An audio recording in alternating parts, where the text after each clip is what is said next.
continue on with the travel experience theme we have going on today. Mine is going to be a hybrid of hard work and vacation. So I'm going to start by saying Machu Picchu. It was believed by researchers that it was first built in the middle of the 15th century, so around 1430s between 1460s. And it was built by the last Inka, Pachacuti, and it was used as a royal retreat for him and his Panaka, which in Quechua language means royal family. Machu Picchu was built in the middle of the 15th century, but it was also abandoned in the middle of the 16th century after the death of Pachacuti, who was the last Inca.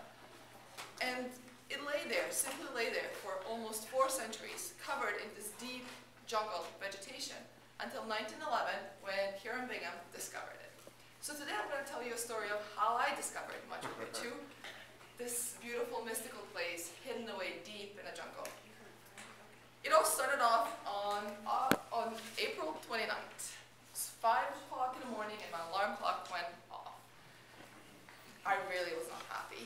It was 4 hours later than when I went to bed, and there was no sun outside. It was dark, it was cold, we were high up, over 3,500 meters, and I wasn't feeling all that great. At first I thought altitude sickness would have nothing on me. I'm an athlete. I've done this before. You have no idea what altitude sickness is. Apparently, there's not enough oxygen in the air, so your body is forced to produce more red blood cells than it usually does. And you would think that this would not have any effect on you if you're in shape, you're young, you're healthy. Oh boy, was I wrong? Was I really wrong? So I dragged my butt slowly and slowly and slowly out of the bed, and I gave my luggage to Felipe because he's from La Paz. He was born at this altitude. He should be able to handle it. And here we go. We got driven away to the kilometer 82 where our hike started. The first day, honestly, was not that bad. I carried my 25-pound backpack, although I did halfway through give some stuff to Felipe.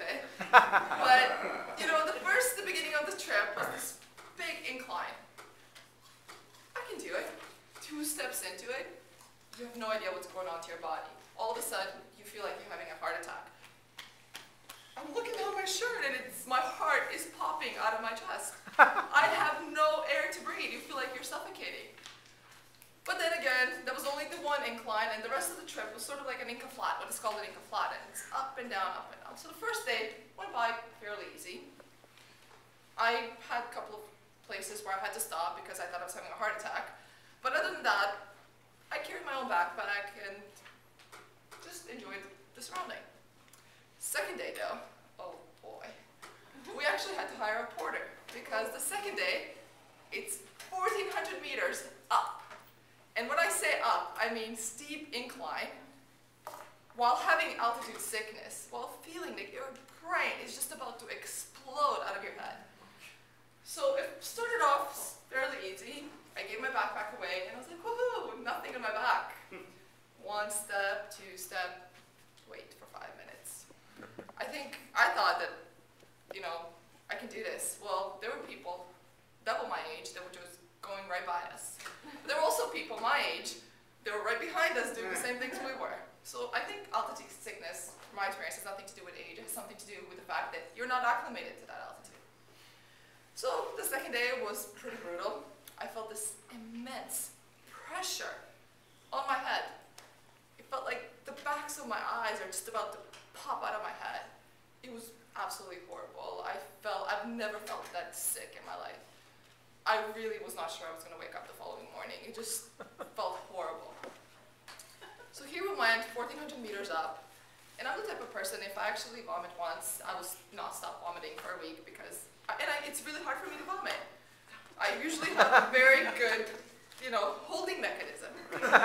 So we went for 6 hours straight up, and I could not believe myself that I actually paid money to do this. I actually paid somebody to put me through this experience. So the second day was just a fail for me. I could not enjoy anything, even though there was such a beautiful scenery around. It was just impossible to enjoy due to this immense pain I was feeling. 2 extra strength ibuprofens, nothing. So, the following morning, I woke up,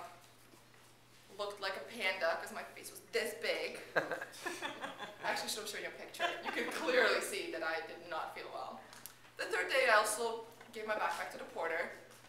But the third day wasn't as hard. It was the longest day. It was 12 hours, up and down, up and down, up and down. But still, it was bearable.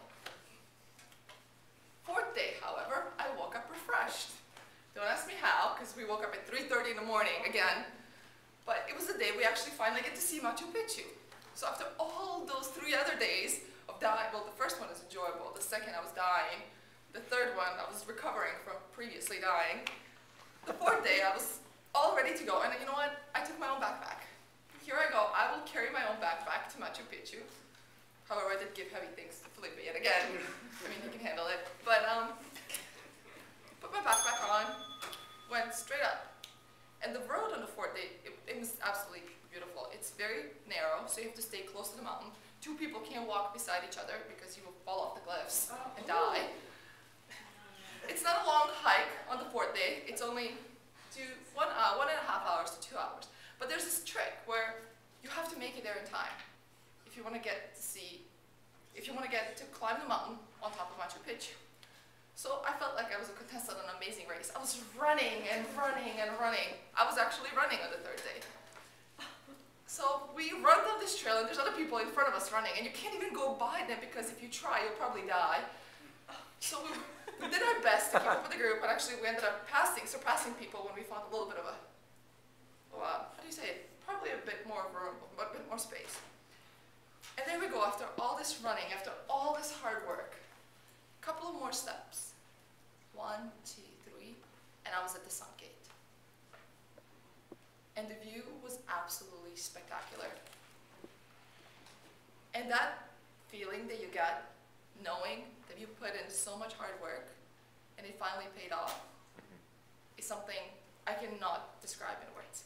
So I will show you what I saw after my 3.5 gruesome days. And you can't really see anything because that's Machu Picchu right there. Kind of hidden in the mist, but I think I have a better picture here for later on. I'll go do that. I was like, I cannot get a picture of Machu Picchu because it's hidden in the mist, and there's a Urubamba river that just goes by it, so the water evaporates and creates this cloud that hides Machu Picchu.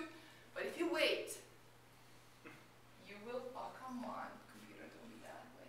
You will see. Wow. Wow. Wow. Gauge right over here a little bit. Oops, sorry. I should have projected it on the screen, I didn't think of that before. That's spectacular. It is absolutely beautiful, and if you ever have a chance to go visit this magical and mystical place, hidden deep away in the